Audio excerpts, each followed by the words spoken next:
Hi dears, ഞാൻ സോനിയാപടി. Iron box ഉപയോഗിച്ചിട്ട് മുടിക്കായ മാറ്റിയല്ലോ നമുക്ക്.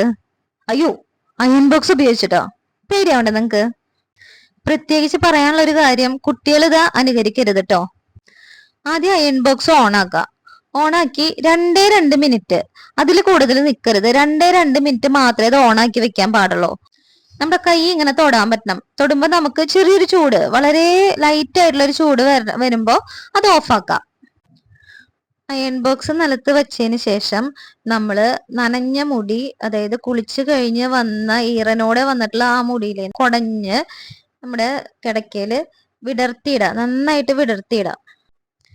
കൈയുടെ ഉൾഭാഗം നമുക്ക് അയൺ ബോക്സിൽ തൊടാവുന്ന രീതിയിൽ നമ്മൾ ഈ മുടിയും അത് അയൺ ചെയ്ത് കൊടുക്കുക. അപ്പൊ നന്നായിട്ട് ഇങ്ങനെ ആവി വരണ കാണാം. ആ നനഞ്ഞ മുടിയിൽ ഇങ്ങനെ അയൺ ചെയ്യുമ്പോ ആവി വരണ കാണാം. ഇങ്ങനെ 4-5 പ്രാവശ്യം അയൺ ചെയ്യുമ്പോഴേക്കും നമ്മുടെ അയൺ ബോക്സ് തണുത്തിട്ടുണ്ടാവും കേട്ടോ. ഈ മുടിക്കായ വരാനുള്ള മെയിൻ കാരണം എന്താണെന്നറിയോ?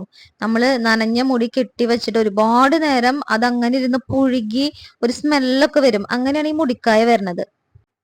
മുടിയിൽ ഒരുപാട് എണ്ണയൊക്കെ തേച്ചിട്ട് അത് വാഷ് ചെയ്ത് കളയാതെ 5-6 ദിവസങ്ങളിൽ അത് കണ്ടിന്യൂസ് ആയിട്ട് ആ എണ്ണയും കൊണ്ട് നടക്കുമ്പോൾ ആ എണ്ണയില് പൊടിയും അതുപോലെ തന്നെ അഴുക്കൊക്കെ കയറി വിയർപ്പൊക്കെ ഇറങ്ങി മുടി നന്നായി വാഷ് ചെയ്യാതെയൊക്കെ വരുമ്പോഴാണ് ഈ മുടിക്കായ വരുന്നത്. ആഴ്ചയിൽ 1 തവണയെങ്കിലും നിർബന്ധമായി ഷാമ്പു വാഷ് ചെയ്യുക. മുടിയിൽ അഴുക്കിരിക്കാതെ നോക്കുക.